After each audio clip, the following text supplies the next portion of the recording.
Hello and good morning everyone. आप सभी लोगों का स्वागत है आपके अपने यूट्यूब चैनल स्टडी ग्लॉस पर। मैं हूं डॉक्टर मोनिका और आज हम 24 मई से रिलेटेड जितने भी इम्पोर्टेंट क्वेश्चन बन सकते हैं उन पर डिस्कशन करने वाले हैं और क्वेश्चन से रिलेटेड जितने भी इम्पोर्टेंट फैक्ट होते हैं साथ में वो भी मैं आपको बताती हूँ। ये हमारा टेलीग्राम चैनल है, यहाँ पर आपको क्विज अवेलेबल हो जाएगी और इस लेक्चर की पीडीएफ भी आपको यहाँ मिल जाएगी। ये आपके लिए आज का मोटिवेशनल कोट है। आज ही मेहनत करो डूब कर अपने सपनों के लिए, जब कल उभरोगे सबसे अलग ही निखरोगे। तो इसी मोटिवेशनल कोट के साथ में हम स्टार्ट करते हैं आज का सेशन। फर्स्ट क्वेश्चन है, who has become the new private secretary of prime minister Narendra Modi. प्रधानमंत्री नरेंद्र मोदी जी के नए निजी सचिव कौन बन गए हैं? तो इसका करेक्ट आंसर है विवेक कुमार बने हैं। 20 का करेक्ट आंसर है।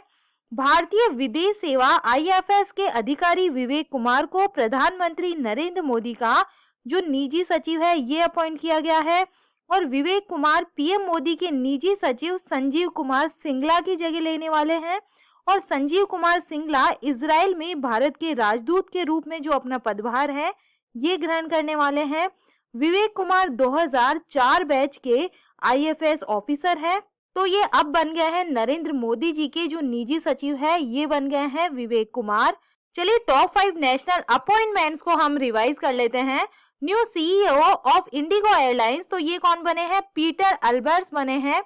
New chairman of Indian stock exchange Bombay stock exchange, तो ये कौन बने हैं? एसएस मुंद्रा बने हैं। New chairman and managing director of Gramin electrification corporation limited, तो ये बने हैं Vivek Kumar Dewangan. New director of central coalfield limited, तो ये बने हैं Ram Babu Prasad. New chairman of central board of secondary education, तो ये बनी है निधि छिब्बर। अब सेकेंड नंबर क्वेश्चन है, which bank will sell 1/4 of its share in Ageas Federal Life insurance? कौन सा bank Ageas Federal Life insurance में अपना 1/4 शेयर बेचेगा? तो इसका करेक्ट आंसर है आईडीबीआई बैंक है। सी इसका करेक्ट आंसर है। आईडीबीआई बैंक ने निजी क्षेत्र की जीवन बीमा company Ageas Federal Life insurance में अपनी शेष 25% हिस्सेदारी 580 करोड़ रुपए में बेचने के लिए एक शेयर खरीद समझौता किया है। और सरकार के द्वारा बीमा क्षेत्र में प्रत्यक्ष विदेशी निवेश की सीमा बढ़ाने के बाद एजेस को अपने भारतीय बीमा संयुक्त उद्यम में अपनी हिस्सेदारी बढ़ाकर 74% करने वाली कुछ विदेशी जो बीमा कंपनियों में से ये एक बन गई है। एजेस इंश्योरेंस इंटरनेशनल अब निजी क्षेत्र के जीवन बीमा करता एजेस फेडरल लाइफ इंश्योरेंस का 49% का मालिक है, जबकि फेडरल बैंक 26% का मालिक है। आईडीबीआई बैंक के 25% ब्याज को खरीदने के बाद में एजेस इंश्योरेंस इंटरनेशनल बीमा कंपनी में अपना निवेश बढ़ाकर 74% कर देगा। आईडीबीआई बैंक की बात करें तो इसका हेडक्वार्टर मुंबई के अंदर है। सीईओ है राकेश कुमार। ऑनर कौन है? लाइफ इंश्योरेंस कॉर्पोरेशन है। थर्ड नंबर क्वेश्चन है, who has established the world's highest weather station 8830 metre height of Mount Everest? Mount Everest की 8830 मीटर ऊंचाई पर दुनिया का सबसे ऊंचा मौसम स्टेशन किसने स्थापित किया है? तो इसका करेक्ट आंसर होगा नेशनल जियोग्राफिक सोसाइटी यूएसए के द्वारा ये एस्टेब्लिश किया गया है। ए इसका करेक्ट आंसर है। डिटेल से हम बात करें तो नेशनल जियोग्राफिक सोसाइटी ने विभिन्न मौसम संबंधी घटनाओं को स्वचालित रूप से मापने के लिए माउंट एवरेस्ट पर 8830 मीटर की ऊंचाई पर दुनिया का सबसे जो ऊंचा मौसम स्टेशन है ये एस्टेब्लिश किया है। नेपाल के जल विज्ञान और मौसम विज्ञान विभाग ने कहा है कि स्वचालित मौसम स्टेशन पिछले सप्ताह शिखर बिंदु से कुछ मीटर नीचे स्थापित किया गया था, क्योंकि शिखर पर बर्फ और हिम उपकरणों को ठीक करने के लिए उपयुक्त नहीं है। और सौर ऊर्जा के द्वारा संचालित मौसम निगरानी प्रणाली हवा के तापमान, हवा की गति और दिशा, वायु दाब, बर्फ की सतह की ऊंचाई में परिवर्तन और आने वाली और बाहर जाने वाली छोटी और लंबी तरंग विकिरण जैसी विभिन्न मौसम संबंधी जो घटनाएं हैं इसको मापने के लिए माना जाता है। चलिए माउंटेन की बात हो रही है तो top 5 question related to mountains के बारे में हम बात कर लेते हैं। The highest mountain in the continent of Antarctica is, तो ये कौन सा है? विंसन मासिफ है जो अंटार्कटिका महाद्वीप का सबसे ऊंचा पर्वत है। The highest peak in the continent of Asia and the world, Asia महाद्वीप और विश्व की सबसे ऊंची जो चोटी है ये माउंट एवरेस्ट है और इसकी ऊंचाई कितनी है 8,848.86 मीटर है। The highest peak in the continent of Europe, तो ये कौन सा है, माउंट एल्ब्रूस है जो यूरोप महाद्वीप की सबसे ऊंची चोटी है। The highest peak in the continent of Africa, तो ये कौन सा है, जो माउंट किलिमंजारो है। The highest peak in Australia is Mount Kosciuszko, जो ऑस्ट्रेलिया की सबसे ऊंची चोटी है।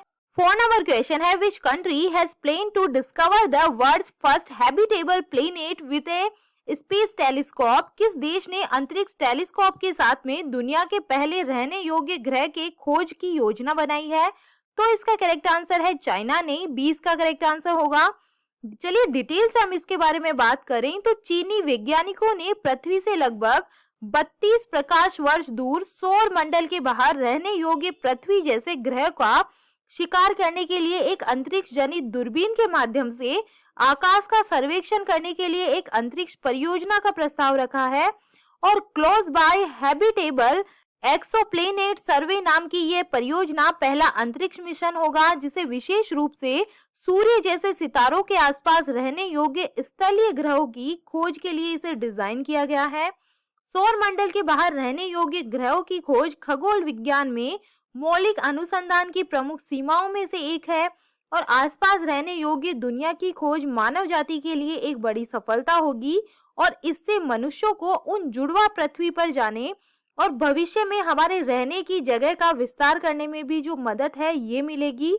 और CHEC एक लंबी अवधि के सर्वेक्षण पर 32 प्रकाश वर्ष दूर लगभग 100 सूर्य जैसे सितारों का निरीक्षण करेगा और उम्मीद है कि लगभग 50 पृथ्वी जैसे ग्रह या सुपर अर्थ ऐसे ग्रह खोजेंगे जो पृथ्वी के द्रव्यमान का लगभग 10 गुना तक है। 5 नंबर क्वेश्चन है, who will by wealth management platform wealth desk, wealth management platform wealth desk को कौन खरीदेगा। तो इसका करेक्ट आंसर है फोन पे खरीदने वाला है, 20 का करेक्ट आंसर है। वॉलमार्ट इंक द्वारा समर्थित एक भारतीय भुगतान व्यवसाय फोन पे कुल $75 मिलियन में 2 धन प्रबंधन फर्मों का अधिग्रहण कर रहा है और अधिग्रहण से फोन पे को मदद मिलेगी जो वॉलमार्ट समर्थित फ्लिपकार्ट के स्वामित्व में है और एक आकर्षक भुगतान बाजार में अपने प्रसाद का विस्तार करता है, जहां Alphabet Inc, Google, Amazon.com Inc और सॉफ्टबैंक ग्रुप कॉर्प जैसे तकनीकी दिग्गजों ने पेटीएम का पूरी तरह से समर्थन किया है। और फोन पे समीर निगम द्वारा प्रबंधित और 2015 में शुरू हुआ है और 2020 में फ्लिपकार्ट से आंशिक रूप से अलग हो गया था। वॉलमार्ट सीधे फोन पे के लगभग 10% का मालिक है जबकि ई कॉमर्स दिग्गज के पास लगभग 87% का ये मालिक है। 6 नंबर क्वेश्चन है, where will the annual meeting of the World Economic Forum be held in the year 2022। वर्ष 2022 में विश्व आर्थिक मंच की वार्षिक बैठक कहां आयोजित की जाएगी। तो इसका करेक्ट आंसर है दावोस, स्विट्जरलैंड के अंदर ये आयोजित की जाने वाली है, डी इसका करेक्ट आंसर है। वर्ष 2022 में विश्व आर्थिक मंच की वार्षिक बैठक दावोस, स्विट्जरलैंड के अंदर आयोजित की जाएगी और इस बैठक का प्राथमिक उद्देश्य दुनिया भर के मुद्दों और चुनौतियों जैसे वैश्विक महामारी, रूस यूक्रेन युद्ध और जलवायु परिवर्तन आदि में समाधान खोजना है। और भारत की तरफ से वाणिज्य और उद्योग मंत्री पीयूष गोयल इसकी अध्यक्षता करेंगे। सम्मेलन की जो थीम है ये क्या है, focus on history eight A turning point, एक महत्वपूर्ण मोड़ पर, इतिहास पर केंद्रित इसकी जो थीम है रखी गई है। चलिए WEF की बात करें, वर्ल्ड इकोनॉमिक फोरम की, तो इसकी स्थापना हुई थी जनवरी 1971 के अंदर। इसका हेडक्वार्टर कोलगनी, स्विट्जरलैंड के अंदर है और इसके जो प्रेसिडेंट है ये कौन है, क्लाउस स्वेब यहाँ के जो प्रेसिडेंट है। 7 नंबर क्वेश्चन है, how many billion dollar FDI has been received by India in the financial year 2022। वित्त वर्ष 2022 में भारत को कितने अरब डॉलर का FDI प्राप्त हुआ है। तो इसका करेक्ट आंसर है 83.57% का जो FDI है ये मिला है भारत को, 20 का करेक्ट आंसर है। डिटेल से बात करें तो केंद्र सरकार ने घोषणा की है कि भारत ने वित्त वर्ष 2022 के दौरान 83.57 अरब डॉलर का अब तक का सबसे अधिक वार्षिक जो FDI प्रवाह है ये दर्ज किया है और 2020-21 में इनफ्लो 81.97 बिलियन डॉलर था। विनिर्माण क्षेत्र में विदेशी निवेश के लिए भारत तेजी से एक पसंदीदा देश के रूप में उभर रहा है और विनिर्माण क्षेत्रों में एफडीआई इक्विटी जो प्रवाह है ये 2020 और 21 के अंदर 12.09 बिलियन डॉलर की तुलना में 2021 और 22 के अंदर 21.34 बिलियन डॉलर में 76% की जो वृद्धि है ये देखी गई है। शीर्ष निवेशक देशों के मामले में सिंगापुर 27% के साथ में टॉप पे है, इसके बाद में है अमेरिका और इसके बाद में है मॉरिशस पिछले वित्त वर्ष के दौरान है। और क्षेत्रों में कंप्यूटर सॉफ्टवेयर और हार्डवेयर ने अधिकतम प्रवाह आकर्षित किया है और सेवा क्षेत्र और ऑटोमोबाइल उद्योग ने इसका अनुसरण किया है। 8 नंबर क्वेश्चन है, which Indian has been honoured with the prestigious Humboldt research award 2022? किस भारतीय को प्रतिष्ठित हम्बोल्ट रिसर्च अवार्ड 2022 से सम्मानित किया है? तो इसका करेक्ट आंसर है इंद्रजीत सिंह को किया है, सी इसका करेक्ट आंसर है। दिल्ली विश्वविद्यालय के वैज्ञानिक प्रोफेसर इंद्रजीत सिंह को जो प्रतिष्ठित हम्बोल्ट रिसर्च अवार्ड है 2022 का ये इन्हें मिला है और प्रतिष्ठित जो पुरस्कार है ये अलेक्जेंडर वॉन हम्बोल्ट फाउंडेशन के द्वारा प्रायोजित होता है और ये हर साल 100 प्राप्तकर्ताओं को ये प्रदान किया जाता है। हम्बोल्ट रिसर्च अवार्ड दुनिया भर के वैज्ञानिकों और अर्थशास्त्रियों को उनके काम के लिए सम्मानित करता है। इस अवार्ड के अंदर 60,000 यूरो की जो पुरस्कार राशि है और जर्मनी में एक वैज्ञानिक संस्थान में 12 महीने तक अनुसंधान परियोजनाओं को पूरा करने की पेशकश इसके अंदर शामिल है। चलिए टॉप 5 अवार्ड्स को हम रिवाइज कर लेते हैं। Which author and journalist has won his book The Hardest Place the American Military William E. Colby Prize 2022? तो ये किसे मिला है? वेस्ली मॉर्गन को दिया गया है। Which Indian has been awarded the British Honorary Award Commander of the Order of the British Empire 2022 awarded by? तो ये अजय पिरामिल को मिला है। Who has won the Guardian Global Nursing Award 2022 award for the world's best nurse? तो ये किसे मिला है? अन्ना कबाले दुबा को मिला है, ये केन्या की नर्स है। Who has won the prestigious Templeton prize 2022? तो ये मिला है फ्रैंक विल्जेक को। The Bengali translation of French novel Meursault Contre-Enquête won the 5th Romain Rolland has won the book prize 2022? Who has written this novel? तो ये कामिल दाऊद के द्वारा लिखी गई है। 9 नंबर क्वेश्चन है, which Indian company has won the franchise in the T20 league to be held in the United Arab Emirates? किस भारतीय कंपनी ने संयुक्त अरब अमीरात में होने वाली T20 लीग में फ्रेंचाइजी हासिल की है? तो इसका करेक्ट आंसर है अडानी स्पोर्ट्स लाइन के द्वारा ये स्टार्ट की गई है।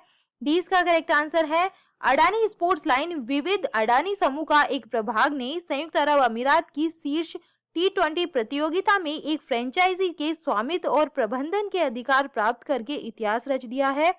और यूएई T20 लीग, जिसे अमीरात क्रिकेट बोर्ड द्वारा लाइसेंस प्राप्त है, एक वार्षिक आयोजन है जिसके अंदर 34 मैचों के टूर्नामेंट में भाग लेने वाली 6 फ्रेंचाइजी टीमें शामिल होगी। विभिन्न टीमों में लाइनअप में सभी क्रिकेट खेलने वाले देशों के शीर्ष खिलाड़ी शामिल होने की जो संभावना इसके अंदर है। और ये अडानी स्पोर्ट्स लाइन का पहला महत्वपूर्ण अंतरराष्ट्रीय कदम होगा जो दुनिया भर के क्रिकेट प्रशंसकों से जुड़ना है। अडानी समूह, जिसमें बंदरगाह प्रबंधन, बिजली उत्पादन, पारेषण, नवीनीकरण ऊर्जा, खनन, हवाई अड्डा संचालन, प्राकृतिक गैस, खाद्य प्रसंस्करण और बुनियादी ढांचा शामिल है। अडानी स्पोर्ट्स लाइन को ये बढ़ावा देता है। यूएई की बात करें, यूनाइटेड अरब अमीरात की, तो ये कॉन्टिनेंट ऑफ एशिया के अंदर लोकेटेड है। इसकी कैपिटल है अबू धाबी और करेंसी यहाँ पे है यूएई दिरहम। और प्रेसिडेंट कौन है? शेख मोहम्मद बिन जायद अल नहयान है। इंटरनेशनल क्रिकेट काउंसिल का जो हेडक्वार्टर है ये दुबई यूएई के अंदर ही है। 10 नंबर क्वेश्चन है, who has become the new commissioner of unified Delhi municipal corporation? एकीकृत दिल्ली नगर निगम के नए आयुक्त कौन बने हैं? तो इसका करेक्ट आंसर है ज्ञानेश भारती बने हैं, ए इसका करेक्ट आंसर होगा। दिल्ली के तीनों नगर निगमों के एकीकरण से 2 दिन पहले ही केंद्र सरकार ने ज्ञानेश भारती को नगर निगम का कमिश्नर नियुक्त कर दिया है और अश्वनी कुमार को एकीकृत नगर निगम का स्पेशल ऑफिसर नियुक्त कर दिया। दोनों की नियुक्ति 22 मई से प्रभावी होगी और उसी दिन ही तीनों निगम अनौपचारिक तौर पर एक हो जाएंगे। चलिए टॉप 5 नेशनल अपॉइंटमेंट्स को हम रिवाइज कर लेते हैं। New president of Indian Pulses and Grain Association, तो ये बने हैं Bimal Kothari. Chairman of National Minorities Commission, तो ये है Iqbal Singh Lalpura. New chairman of Union Public Service Commission, तो ये है doctor Manoj Soni. New director general of military operation, तो ये है Manoj Kumar Katiyar. New principal scientific adviser to India, तो ये बने हैं अजय कुमार सूद।